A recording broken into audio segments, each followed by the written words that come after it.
నమస్తే, welcome to NSTV news. ముందుగా ముఖ్యాంశాలు.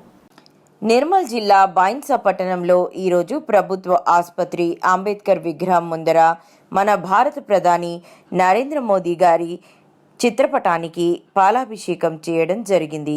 ఎందుకనగా నిర్మల్ సీతారామన్ ఏదైతే బడ్జెట్ సమావేశాలు మనకు ఉన్న 7 లక్షల ట్యాక్స్ నుండి 12 లక్షల వరకు పెంచారు మరియు 33 రకాల దీర్ఘకాలిక వ్యాధులు మందులు క్యాన్సర్ మందులకు ధరలు తగ్గించారు మరియు కిసాన్ క్రెడిట్ కార్డ్ 3 లక్షల నుండి 5 లక్షలకు పెంచారు.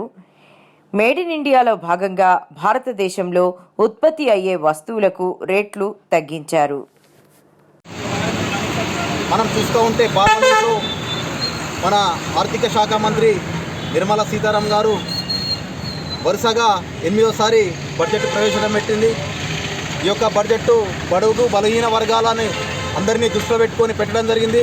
ఎందుకంటే మనం గమనిస్తూ ఉంటున్నాము, దాదాపుగా 33 రకాల ఏదైతే ఔషధాలు ఉన్నాయో, దీర్ఘకాలిక వ్యాధులు ఉన్నాయో, క్యాన్సర్ అటువంటి వాటిపైన ఈరోజు ధరలు తగ్గించి వాళ్ళకి సేవ చేయడం జరిగింది. అదేవిధంగా ఏదైతే పన్ను శాతం ఉందో, చాలామంది ఇంతకుముందు మనము ఏదైతే కేంద్ర ప్రభుత్వం 2000 రూపాయలు వ్యవసాయ సహాయ నిధిగా ఇస్తున్నదో దానికి అర్హులు కాలేదు. ఎందుకనంటే ఐటీ ప్రాబ్లం. ఈరోజు ఐటీ గతంలో కంటే ఈరోజు 12 లక్షల వరకు, దాదాపుగా 12 లక్షల వరకు మినాయించి ప్రతి మధ్యతరగతి వాళ్ళు ఐటీ కట్టకుండా ఈరోజు పథకం తీసుకురావడం. అలాగే చిన్న ఎంప్లాయీస్ ఉన్నారు, చిన్న సన్నకారు ఎంప్లాయీస్ ఉన్నారు, వాళ్ళు కూడా ఇంతకుముందు ఐటీ పే చేసేవారు. ఈరోజు మనం ఇప్పుడు March 31 వస్తున్నది, ఐటీ పే చేయకుండా వాళ్ళకు కూడా ఈరోజు ఉపయోగపడుతుంది. అదేవిధంగా రైతులకు కూడా ఎన్నో ఈ పథకంలో చాలా బాగున్నాయి. ఎందుకనంటే మనం చూస్తూ ఉన్నాం, కిసాన్ క్రెడిట్ కార్డు ఇంతకుముందు 3 లక్షల వరకు ఉండే దాన్ని మనకు 5 లక్షల వరకు ప్రభుత్వం చేయడం జరిగింది.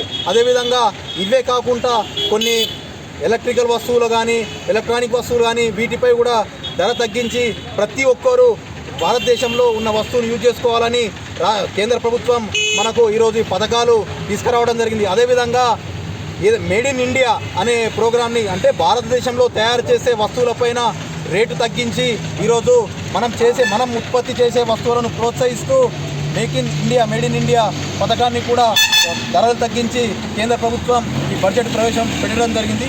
జై శ్రీరామ్, భారత్ మాతా కీ.